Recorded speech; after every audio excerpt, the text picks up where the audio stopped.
Let's bow our heads. Dear Heavenly Father, Lord, that is our desire today, to give ourselves to you. Father, this life is not our own. And Father, today I am here to speak upon my peers. Give me the strength, give me the courage, give me the transparency and the honesty, that I may speak from the heart, so that we may better understand this generation, so we may be better stewards of your people and better servants of you, O Lord. In Christ's name I pray. Amen. Happy Sabbath, church.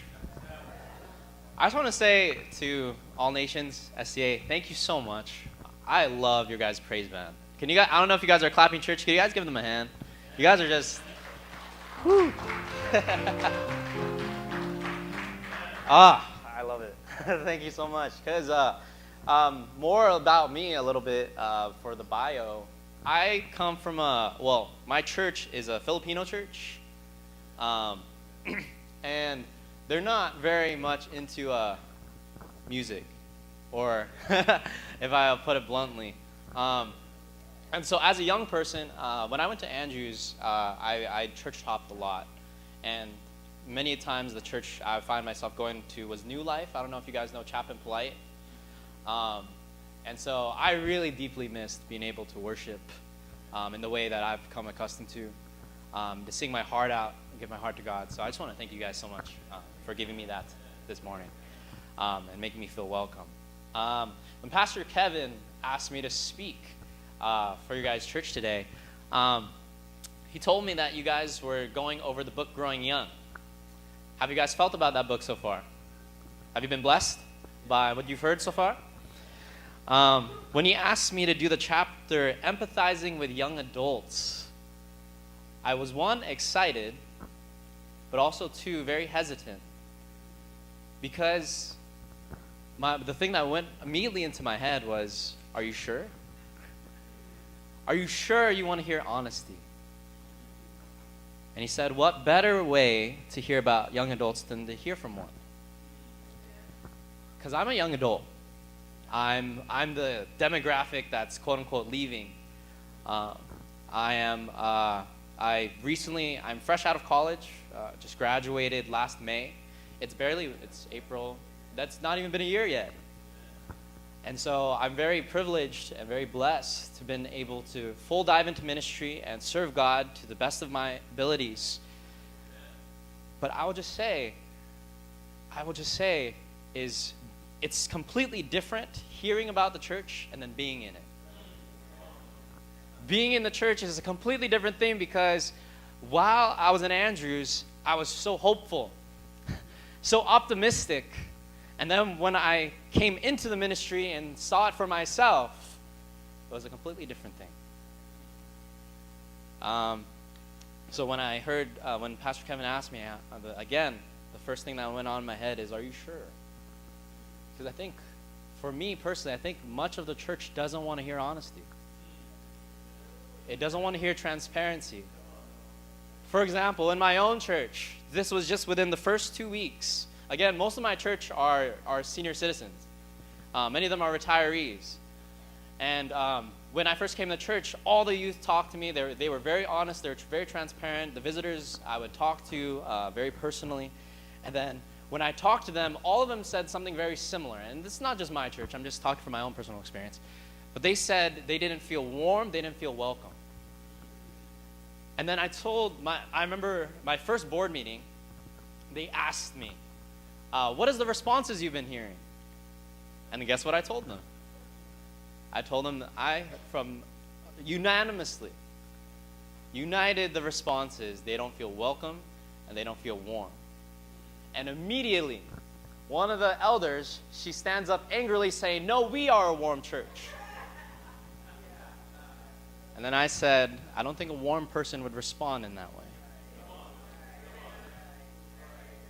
And so are we ready for honesty and transparency?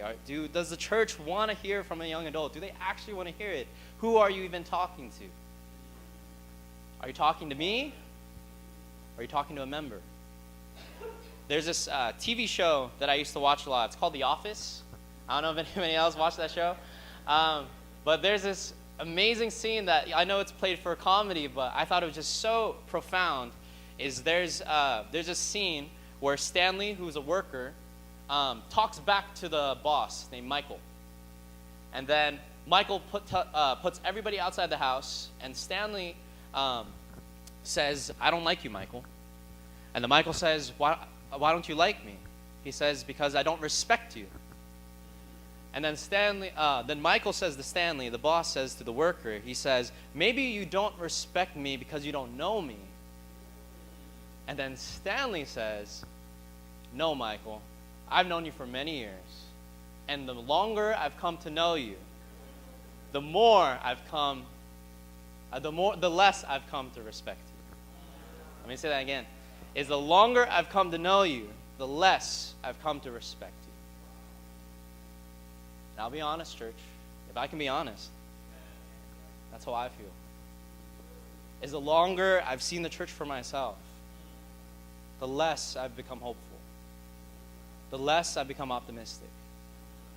The less I've lost. Like I said, as a young adult, it's hard.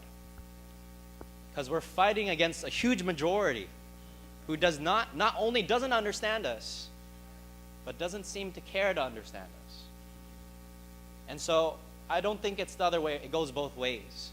The church will say, "Oh, you don't know us." No, we know you. We've been in the church our whole lives. And I think we've seen it for what it is, and we don't like what we see. And that's honesty. That's transparency. For example, I'm the young adult. I'm active in church. I am a pastor. And yet, as a young adult, it is difficult. I'm doing exactly what I was told to do. Be in church, be a member, tithe faithfully. And yet, it is a difficult place to stay in. While I want to help it, while I want to be in it, while I want to serve my Lord, it seems to me that the church has done everything in its power to stop me from doing that. And so that's why there's a quote from Twitter, and I think this embodies a lot of what young adults, what my peers feel today. I'm not going to mention the person, but it says, "We act like the tragedy is people leaving the church, but people are leaving the church because the tragedy is already there." We have been in church, and we're not leaving because we don't care about it. I like what one person said. Jake Mulder, one of the writers of Growing Young, said, maybe it's young people's actually faith decision to leave. Maybe that's how they're being faithful today. That the best way to serve their faith is sometimes to leave. Leave places they don't feel welcome. Leave places they don't feel warm. Leave places that they don't feel like they're at home. And so that's why for this message today, I just want to be very transparent. I want to be very raw, be very real with you guys. In the book, the Bible text I wanted to go look at, the Bible story I want to look at is found in Mark chapter 2. So if you have your Bibles, go to that. If not, just listen to my voice. Mark chapter 2, starting in verse 1.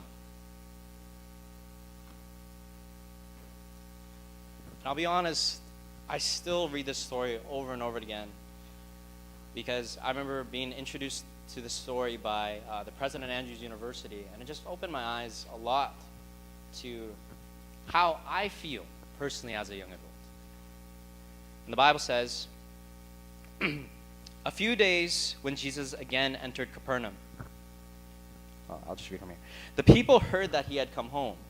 Verse 2, "They gathered in such large numbers that there was no room left, not even outside the door, and he preached the word to them. Some men came, bringing to him a paralyzed man, carried by 4 of them. Since they could not get him to Jesus because of the crowd, they made an opening in the roof above Jesus by digging through it, and then lowered the mat the man was lying on." I'm going to stop there, because when I read this text, when I look at the several characters in that story, I see the crowd as the church. I see the crowd as the church. I see the friends helping out the paralyzed man as the youth workers, and I see the paralyzed as the young adults. I see the paralyzed as the youth. And I love what that text says. It says, there was no room left. I feel like that's what we feel like. That's how I feel like. The church today is filled with so much of its traditions and what it's used to and what has been done before that there's no room left for me. Why would I share my ideas if it seems like you got everything going on? You have no need for change. There's no room left for me. It says, because of the crowd, they could not even get to Jesus. What's sad to me is when I hear about young adults from their own leaders, from their own pastors, I'll hear it many times. These youth, they're not spiritual. They don't care about Jesus. They don't care about the church. And I highly disagree. Because I'll give them just a space where they can talk. And when I say talk, I mean really talk. It's not like the parent who says, come on, you can talk to me. Because that's a trap. That's a trap. When the parent says, you can be honest, tell me anything, that's a trap. When I say you can talk to me, literally you can say anything. And I've never found it to be the case that a youth doesn't want to talk about Jesus. That a youth doesn't care about the church, or doesn't care about the Bible, or care about religion. When I just give them a moment to actually be honest, I find myself having really big late nights because they keep talking all the way through the night. And the reason why I think that is because for so long they haven't had a chance to speak. There's been a crowd keeping them away from Jesus. But I love what the friends do. And I think that's what, personally for me as a young adult working in the church today, is they made a way to Jesus. What's funny is what I think about what the crowd thinks about the friends is the crowd, for example, in a line, they're probably thinking, oh, you cut in line. Or who's going to pay for that roof? Who's going to cover the costs?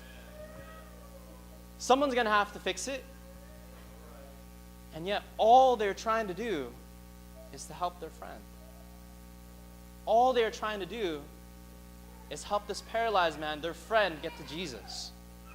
I mean, that's the goal, right? The number one thing, the number one goal isn't to get people to sit in pews, isn't for them to wear suits, isn't for them to be involved in praise team or whatever that. It's at the end of the day, is to go to Jesus. Whatever shape or form that takes. Even if that means we have to make a way that is unconventional.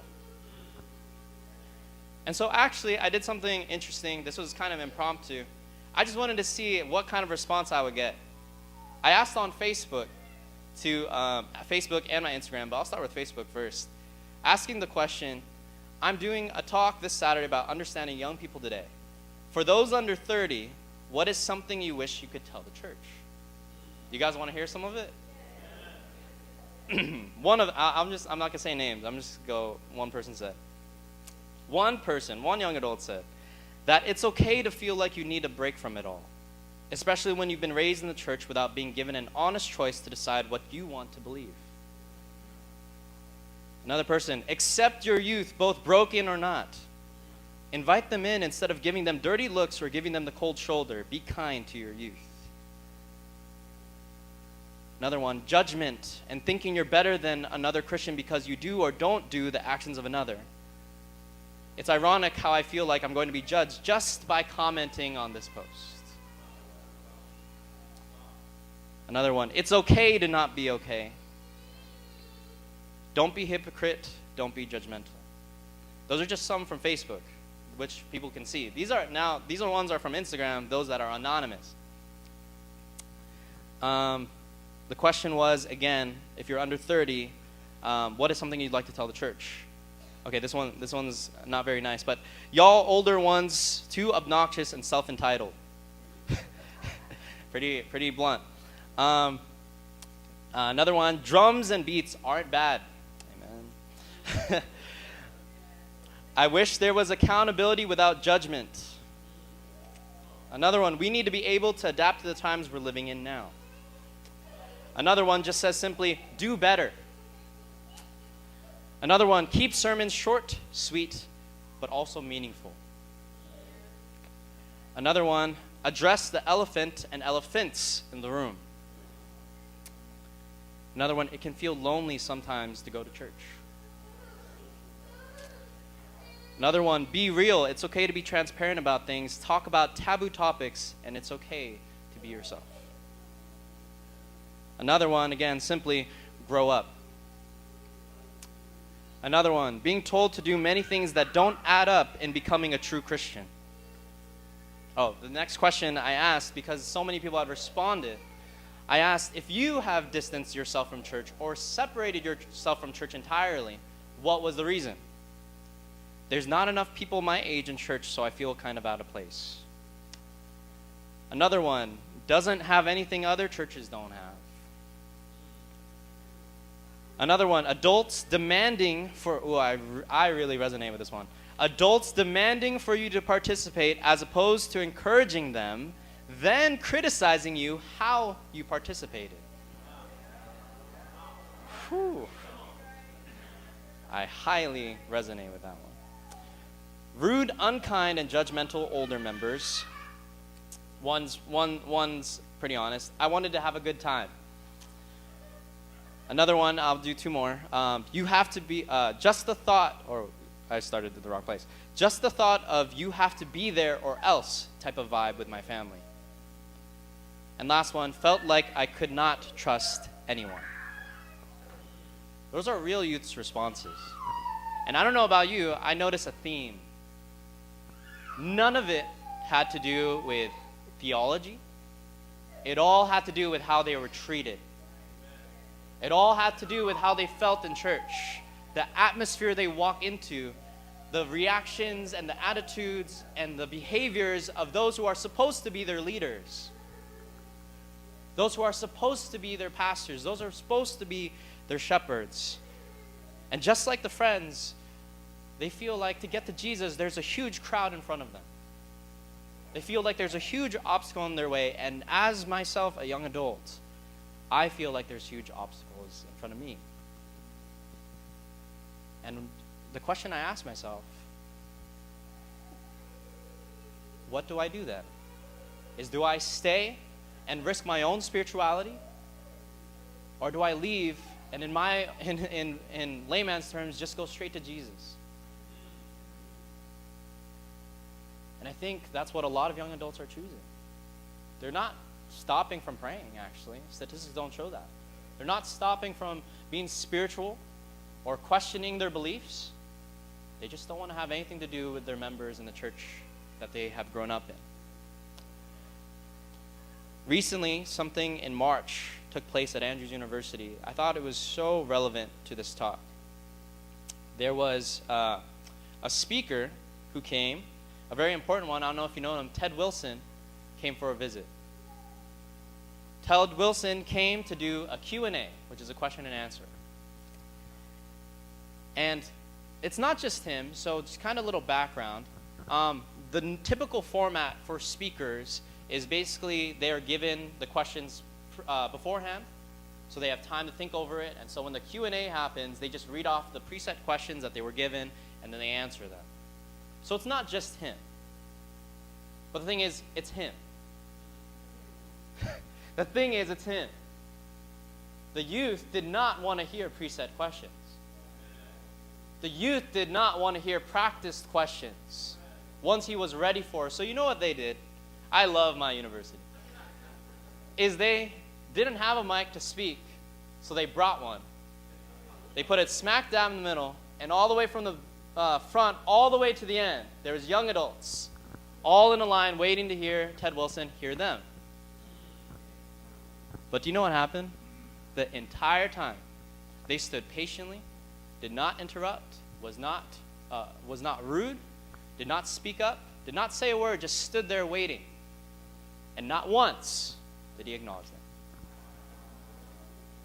Not only did he not acknowledge them, he didn't talk to them, he didn't make a mention of it.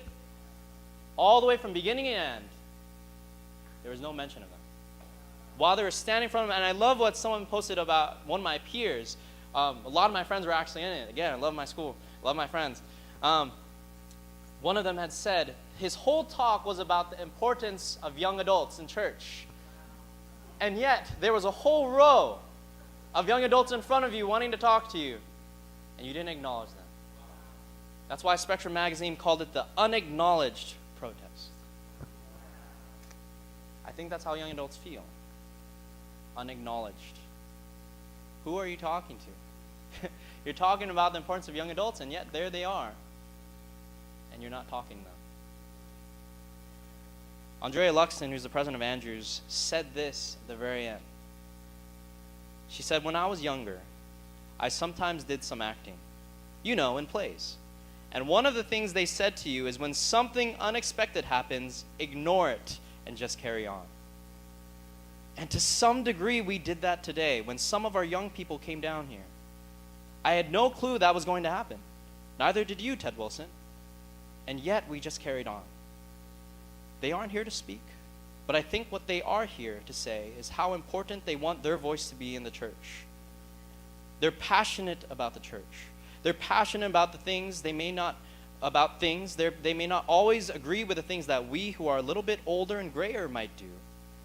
But the reality is, I just want you to know that's why they are here.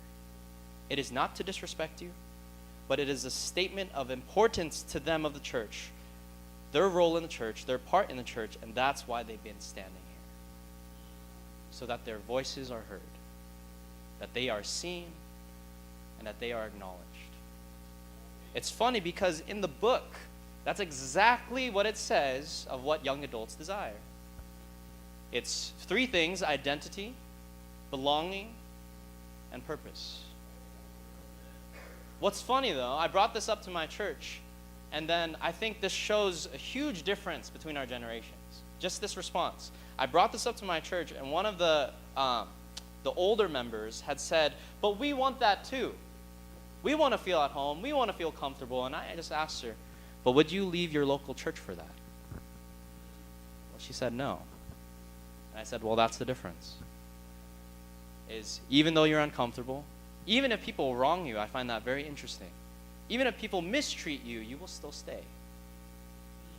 I had an adult, a parent, come up to me once talking about the state of the youth, because he was also one of the youth workers. And he said, I've thought about leaving this church for a long time, many times. There are people who don't talk to me. No one talks to me.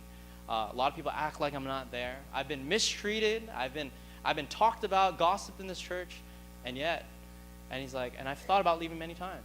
I was like, that's very interesting, because you've thought a lot about it. The difference between you and a youth, they wouldn't be thinking about it. They wouldn't take the time to think about it. If you're going to come to Jesus, don't you think being in a church that is unwelcoming, unloving, not warm, do you think that will help their spirituality? I don't think so. And so I think that's a huge difference between our generations. Is not that we desire anything different. It's just we emphasize it far more. It's much more important to our generation to be comfortable and to feel at home. And I like, again, one of the posts that was on Instagram. It wasn't about accountability. We do want accountability. We want someone to tell us when we're doing wrong and when we're doing right, but not in a judgmental way, but in a way that is loving, a way that seeks my best interest, a way that actually will benefit me and not benefit the person talking to me, and a person who is actually talking to me. Because I find is when a lot of people talk about youth, for example, me, myself, when a lot of people talk to me, they're not talking to me. When they say they want a youth pastor, do you really want me? Do you really want John? Or do you just want more workers? Do you really want me, or do you just want more youth? Do you really want me, or do you just want more tithe? More membership? And the thing is, what I deeply love about this generation is I think we're on to that. I think we can tell that. is when you're not talking to me. I said this to my youth once, is because we were all in our youth room. We were all packed in the youth room. And then one of the adults came in, never comes in, ever. He walks in, and then he talks to some of the youth and say, "Oh, how are you doing?" And then within not even 2 minutes, says, "Hey, could you do scripture reading tomorrow?" I asked my youth, I was like, I mean, you know when they're being nice to you, right? That's a trap. If they're being nice to you, if they're asking you how you're doing, they're not trying to get to know you. They're trying to warm you up so they can ask you to do something. What if we actually try to talk to a youth? Actually care to get to know their name. And not just ask the cliches, "Oh, where are you going to school? Oh, do you have a girlfriend yet? Are you married yet? What job are you thinking about getting?"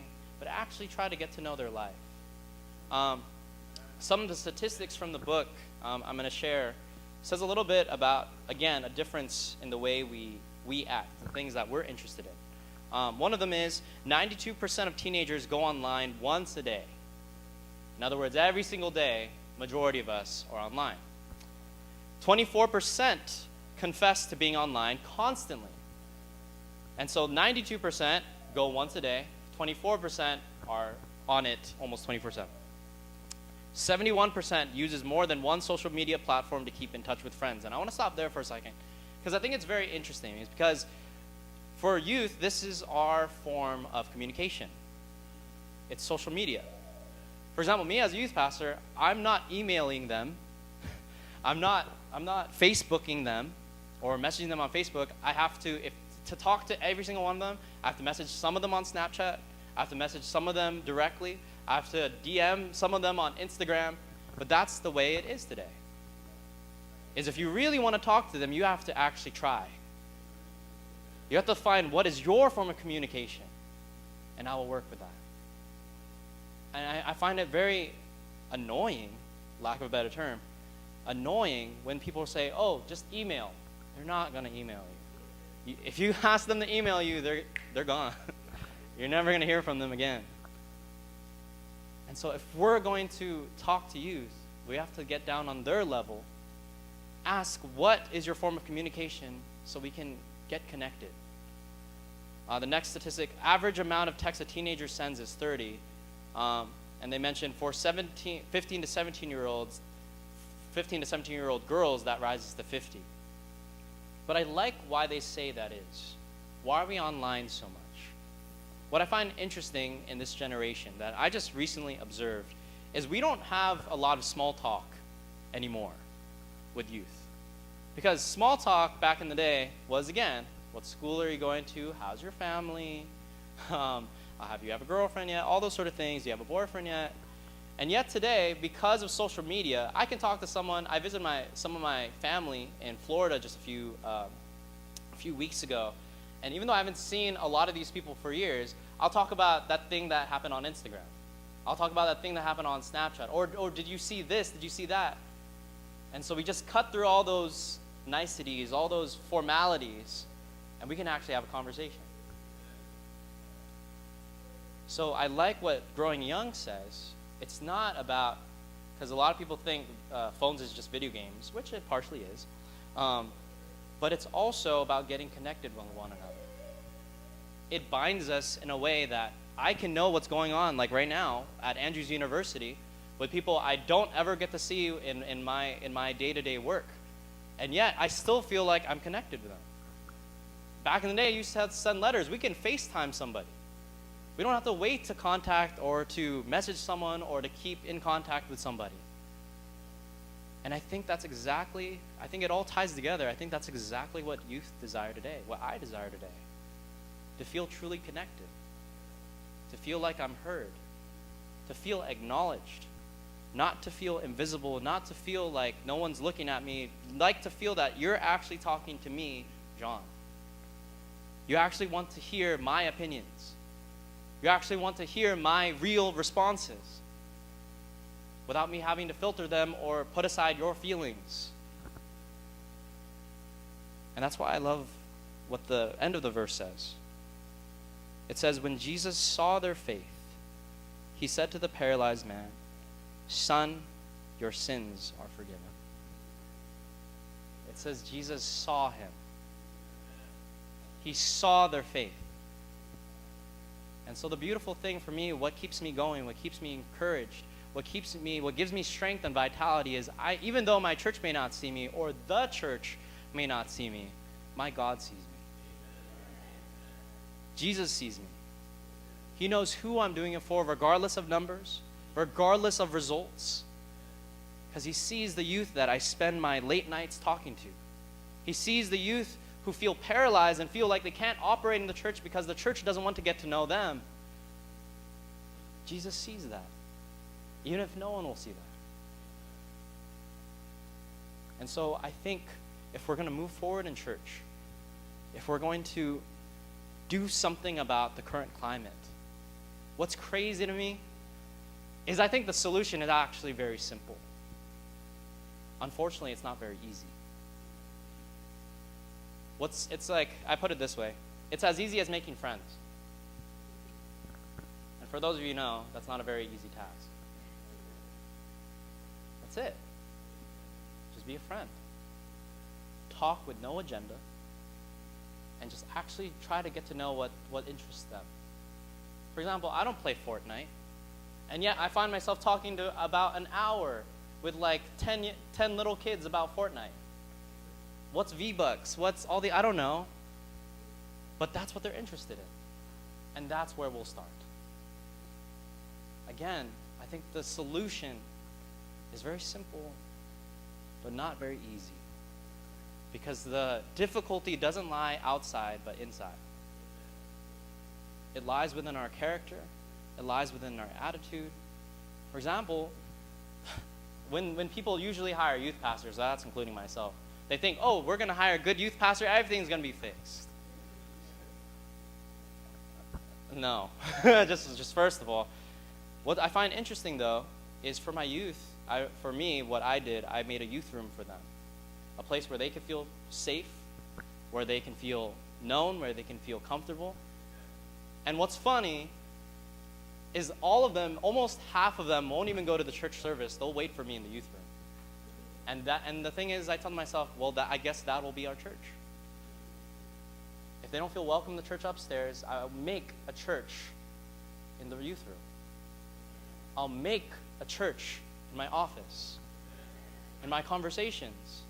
And then what I find funny is now that there's youth, which, and just a little bit about my church situation, there was no youth to begin with.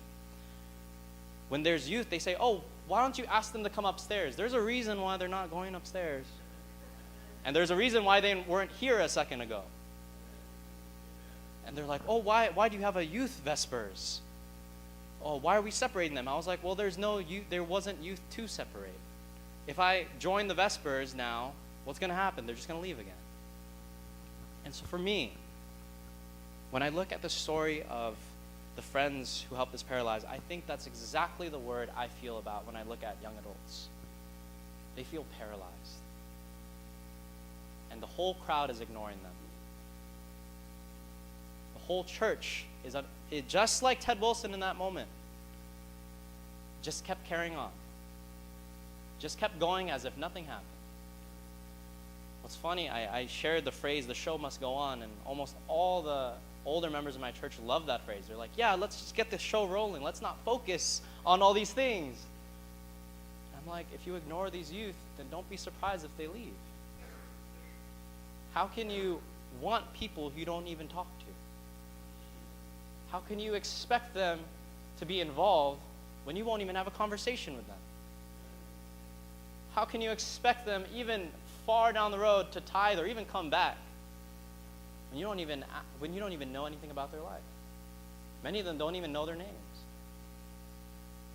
So that's why I think if we're going to move forward in church, going on this topic of growing young, if we're going to grow young, again, it's simple but not easy. It's to be a friend. And what I love about, if you look at the statistics, is honestly, it takes just one. It takes just one at a time, just changing their attitude, just changing the way they treat youth. Is for me, I'm just one person. And now that youth room is packed, The one thing I wish it just wasn't me. I wish it wasn't just me. If there was just 2 more, imagine where they could go now. Not just the youth room now, but also upstairs. Also the fellowship hall. Also potluck. I can't be everywhere at once. You can't hire that many youth pastors. And so just ask yourself, will I be that one? If you just simply change, if one person at a time, I honestly believe if every church had 5, says the speakers of Growing Young said the same thing. If there were just 5 people on the young adults team that were for them, that were supportive of them, were willing to listen to them, you would see a radical change in your church. And I believe that. For example, in my church, again, I'm brand new. And the question, obviously, as a new minister is, what should I do? What program should I start? All those kind of things. And guess what? The only thing I ever focused on is just be a friend to these youth. No agendas. For example, there's some that don't even go to our church, and yet I'm spending time with them during the week. And they're asking me about Jesus, asking me, because I don't need to bring them to church. I have to make my own. If you don't feel like for youth, the church you're in doesn't feel like a church, then be it yourself. Make your own presence a safe place. Make your own speech a safe place. Make the atmosphere around you warm. And even if they're not in a building, they're going to church. Even if they're not entering a building, they're going to Jesus. Don't think about the building, because just because it's a house doesn't make it a home. Think about Jesus. Even if the building may crumble, take them to Jesus. And if you can't find a way, make one. Let's pray. Dear Heavenly Father, oh God, I thank you so much that you have not limited us to buildings and pews. You have sent your people into the world so that people even like me can serve you into whatever capacity may be. That I don't have to go into a building to serve you. I'll serve you wherever I go. I give all that I have, Father. I just pray that for the future of our church, we acknowledge the youth. Just like you have seen me, let us see them. Just as you have seen your son, see your children. Let all the leaders follow in suit, that no young adult feels ignored, no young adult feels invisible, and no young adult is paralyzed but breathing and living in Jesus Christ. I thank you so much that you are a God of freedom, a God of liberty, and above all, a God of love, who sees me with all my faults, with all my imperfections, but doesn't ask me to be perfect, just asks me to come to you. We love you, Lord, for being the God who you are. In Christ's name I pray.